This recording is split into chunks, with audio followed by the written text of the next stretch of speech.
लेकिन जिसको नाम की भक्ति प्राप्त होगी, प्रभु का जिसको आशीर्वाद मिल गया, उसको और चीज लेने की जरूरत ही नहीं रही। लेकिन कर्म से नहीं बच पाता है इंसान, इसीलिए उन्होंने कही कि कर्म सुधारो, कर्म बनाओ, कर्म अटल है, कर्म महाबली है। इस पर कोई कोई विचार करता है। बड़े बड़े ऋषि महर्षि भगत लोग भी अगर वो रास्ते से चूके, कर्म को उन्होंने बिगाड़ा, उस कर्म के बदले में उसको उनको सजा भोगनी पड़ी। कोई नहीं बच पाता, कर्म से कोई नहीं बच पाता। हरगोविंद सिंह छठे गुरु थे चाहे सिखों के।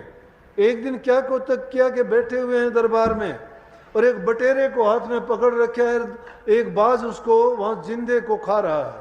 अब संतों के ये काम थोड़े होते हैं कि वो तो जीवों को बचाते हैं, उन पर दया करते हैं, लेकिन यहाँ उल्टा काम देख के काशी जी से कोई एक सत्संगी वहां पधारा हुआ था, उसने वो देख के हालात कहने लगा हाथ जोड़ के कि गुरुजी एक बात आपसे पूछूं मैं, संत तो जीवों की रक्षा करते हैं, लेकिन आप ये क्या कोतक कर रहे हो? आपने बटेरे को, जिंदा बटेरे को और इस बाज के हवाले कर रखा है, ये इसको नोच नोच के खा रहा है।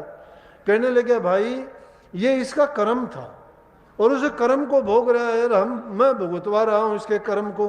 बोले ऐसी क्या बात थी? बोला कि चौथे गुरु के टाइम में ये बटेरा मला था और ये जो बाज बना हुआ है ये एक गुरु भगत था। चौथे गुरु का रामदास जी होंगे उस टाइम पे। ये रामदास जी का भगत था और उन्होंने इसको किसी काम से कहीं भेजा था। जब ये उस काम के लिए गया तो रास्ते में दरिया पड़ता था, लेकिन इसके पास पैसे नहीं थे। इसे मला से कहने लगा कि भाई तू मुझे इस दरिया से पार कर दे। कहने लगा कि इतने पैसे लगेंगे। बोला कि पैसे तो मेरे पास नहीं है। बोला पैसे नहीं है तो ऐसे ही पार कर दूंगा तुझे, बिना पैसे बेड़ी को थोड़ा उस साइड में लेके जाऊंगा, मैं खाली नहीं जाता। थोड़ी देर के बाद में एक अमीर आदमी आया और उसको दरिया से पार करवाना था। उसने बेड़ी को चालू किया, वो भी उसे भाग के बैठ गया। वो उसमें गुस्से होया मला, कहने लगे बेड़ी पे क्यों बैठा जब तेरे पास पैसे नहीं है, मैं तुझे नहीं ले जाऊंगा। बोला कि वो करते करते उसके बीच में चले गए, पानी गहरा था वहां पे और उनको आपस में कहा सुनी हुई। वो कहने लगा मुझे किसी गुरु के काम से जा रहा हूं, मैं तुझे बाद में दे दूंगा। बोला कि नहीं, यहाँ उधार नहीं चलती। और ये कहते हुए बोले जमला ने इसको पानी में धक्का दे दिया। धक्का दे दिया तो डूबने लगा। तो डूबते डूबते इसके मन में ख्याल आया और ये कहने लगा कि अगर मेरा बस चले तो तुझे जिंदे को चबा जाऊं, मैं नोच नोच के खा जाऊं तुझे। बोला ये अंत मति थी इसकी। आखिरी वक्त में जब ये मरने लगा तो इसने ऐसा सोचा कि अगर मेरा बस चले, मेरा जोर चले तो तुझे नोच नोच के खा जाऊंगा। बोला ये इसका सोच थी और ये इसने कर्म किया था। तो अब जो है ये तो बाज की जोनी में आ गया है और ये बटेरा बन के आया है। अब मैं इनके कर्म को भुगतवा रहा हूं। अब ये इसके, क्योंकि इसका ख्याल था कि मैं ऐसा करूं। हम तो इसी प्रकार से लाखों प्रकार के ख्याल सुबह से शाम तक उठाते हैं, कैसे कैसे ख्याल हमारे मन में प्रकट होते हैं। इसीलिए संतों ने कहा है कि सांस सांस में नाम सुमर व्यर्था सांस ना खोए, क्या जाने इस सांस का आमन होना होए। क्या पता आने वाला सांस ही आखिरी सांस हो हमारा। हम बरसों तक की बात, आगे तक की सोचते हैं, पीढ़ियों तक की बात सोचते हैं, बेटे पोतों तक के इंतजाम करने की कोशिश करते हैं। अरे भरोसा तो अगले पल का भी नहीं है। ग्रास जो मुंह में ले लिया है उसका भी नहीं है कि वो निवाला नीचे उतरेगा कि नहीं उतरेगा। जिस बात को हम नहीं जानते और उसके लिए इतना इंतजाम प्रबंध करते हैं, और वो भी किस तरह से, मन में किस प्रकार के द्वेष ईर्ष्याएं भर भर के, तो फिर हमारी गति क्या होगी। इसलिए कोई भी ख्यालात मन में लेके जब ये जीव अंतर समय में जाता है तो कहते हैं कि अगले जन्म में वैसे ही इसको कर्म भी भोगने पड़ते हैं। तो कहने लगा कि ये इसका कर्म ही तो था। इसलिए क्योंकि गुरु के घर का होने के कारण अब इसकी जो इच्छा थी, मैं इसके कर्मों को, इसने नोच नोच के खाने की कही थी, अब इसको नोच नोच के जिंदे को चबा चबा के खा रहा है। इसलिए हमें ये सोचना चाहिए इन बातों से हमें शिक्षा क्या मिलती है। ये समझाने और बताने का मतलब ये है कि हम तो अनेकों कर्म ऐसे करते हैं, अनेकों ख्याल ऐसे करते हैं, किसी के बारे में ऐसे सोचते हैं, लेकिन आज जो जमाना है, युग है, इसको हम देखते हैं ना तो किसी का चरित्र रहा है, ना किसी में संस्कार रहे हैं, ना आपसी प्यार प्रेम रहा है, ना कोई सेवा भाव है। भक्ति के लिए ये 4 चीजें तो जरूरी हैं, सेवा, तप, त्याग, तपस्या। जब ये भावना ही हमारे दिल में है नहीं है, किसकी सेवा करेंगे? माँ बाप की सेवा नहीं करते, दुखी गरीब की ओर देखते भी नहीं हैं, भूखे नंगे को हाथ से कभी कुछ देते नहीं हैं। शास्त्रों की बातों को माने तो कल्याण करने के लिए, अपने जीवन को सुधारने के लिए शरीर से हमें सेवा करनी चाहिए। हम तो अपने शरीर के लिए सेवा करवाते हैं दूसरों से, पानी तक का गिलास नहीं पी सकते उठ के, वो भी कहते हैं कोई दूसरा दे दे।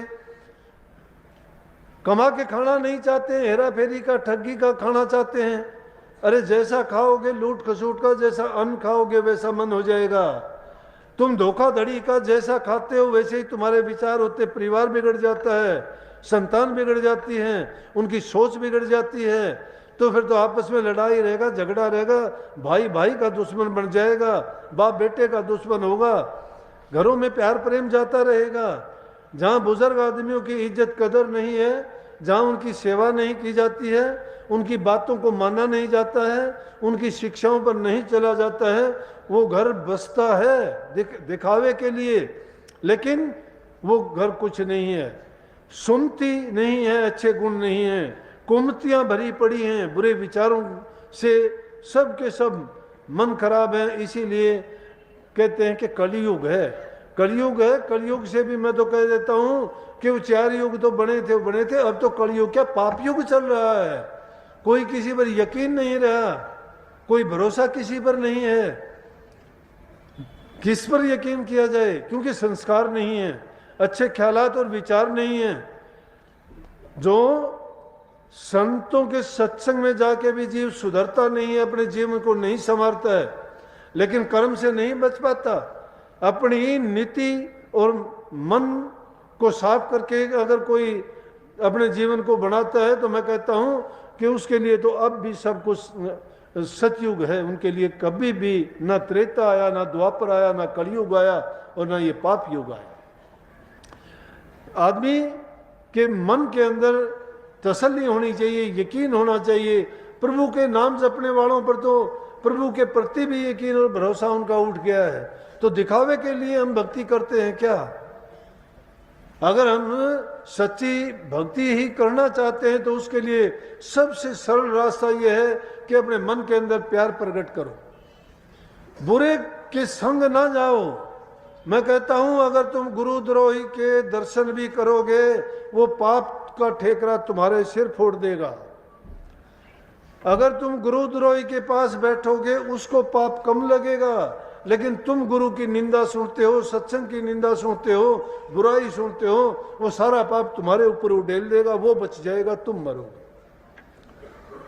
संतों को फर्क नहीं पड़ता। संत तो कहते हैं निंदक नेड़े राखिए, आंगन कुटी छुपाए, बिन पानी बिन साथ रहे और निर्मल करे सुभाए। संत तो कहते हैं निंदक मेरा ना मरो और जीवो आद जुगाद, हम तो ये पद पाया निंदक के प्रताप। निंदक करो निंदा, कहता है निंदक निंदो मुझे निंदो, खूब निंदा करो। निंदा करने के संतों को फायदे हैं। निंदा ऐसी है जिस प्रकार से एक किसान अपनी खेती की चारों तरफ बाड़ लगा देता है। निंदक संतों के दरबार की रक्षा करती है। निंदक लोग बुराई कर करके उनके पापों को, दुखों को खुद अपने ऊपर ओढ़ लेते हैं, परंतु गुरुमुखों को चाहिए कि वो निंदकों का संग ना करें। संतों के संग में जौ की भूसी खा, खीर खांड हलवा मिले तो साकेत संग न जा। अगर आपको कितने भी दुख कष्ट क्यों न सहने पड़ जाएं, फिर भी दुष्ट आदमियों का संग नहीं करना। दुष्ट आदमियों का संग करोगे कभी नहीं बच पाओगे। अरे नहीं, भक्ति करने वाले लोग, गुरुओं के पास रहने वाले, उनके उपदेश को सुनने वाले, और वो कहते हैं भक्ति करते हैं, नाम जपते हैं, अभ्यास करते हैं, नाम का सुमन करते हैं, तो फिर उनकी हालत क्यों बिगड़ती है? इसलिए बिगड़ती है कि उन्होंने या तो गुरु की या गुरु के सेवक की या सत्संग की या नाम की उनकी बुराई की होगी, निंदा की होगी। आदमी और किसी की बुराई करने वाला बच सकता है, महापुरुषों की बुराई करने वाला कभी नहीं बच सकता। तो इन चीज़ों से बचना चाहिए। आपने देखे भी होंगे कितने ऐसे लोग जो दूसरों की बुराई करते हैं, सीधी सी बात कहते हैं, दूसरों के लिए खाई खोदता है तो उसके लिए वो कुआं पड़ता है, उस कुएं में उसको खुद को ही गिर के मरना पड़ता है। लेकिन जितनी मेहनत तुम उन बुराइयों में करने में अपना मन लगाते हो, जबान लगाते हो, दिमाग लगाते हो, और साधारण जिनका परिणाम भी बुरा होता है और उससे हमें दुख और कष्ट पहुंचता है, उसके बदले में क्यों ना हम प्रभु के भक्ति में मन को लगाएं, क्यों ना एक दूसरे से प्यार प्रेम करें, क्यों ना गरीब और ज़रूरतमंद की सेवा करें। जिस प्रकार से भी हमारे से हो सकती है, तन से, मन से, धन से, ये परोपकार के काम है। दूसरे की भलाई करके देखो, तुम्हारा भला परमात्मा करेगा। अगर तुम्हें इस मान लिया कि नहीं चाहते तुम मुक्त हो जाओ संसार से, नहीं चाहते तुम जन्म मरण से बच जाओ, लेकिन अगर सुख तो जरूर चाहते हो कि अगर अपने जीवन में सुख चाहते हो तो दूसरे को सुख दो, लेकिन दूसरे को अगर दुख दोगे तो तुम्हें दुख बिना बुलाए ही मिल जाएगा। इसलिए सुख की तो हम हमेशा ये चाह करते हैं कि हमें सुख मिले, सुख मिले, लेकिन सुख लेने का तरीका नहीं जानते। सुख चाहते हो तो दूसरे का भलाई का काम करो, और उसके बदले में सोचो भी ना कि तुम्हें मिले, लेकिन क्योंकि आपने जो कर्म किया है वो ऐसा कर्म किया है जिसका परिणाम ही हमेशा सुखदायक होगा, गुणकारी होगा, लाभकारी होगा। आप सभी प्यारी साथ संगत को राधा स्वामी जी, अगर आपको वीडियोज पसंद आती है तो प्लीज़ उसको लाइक शेयर करें एंड चैनल को जरूर सब्सक्राइब करें। राधा स्वामी जी।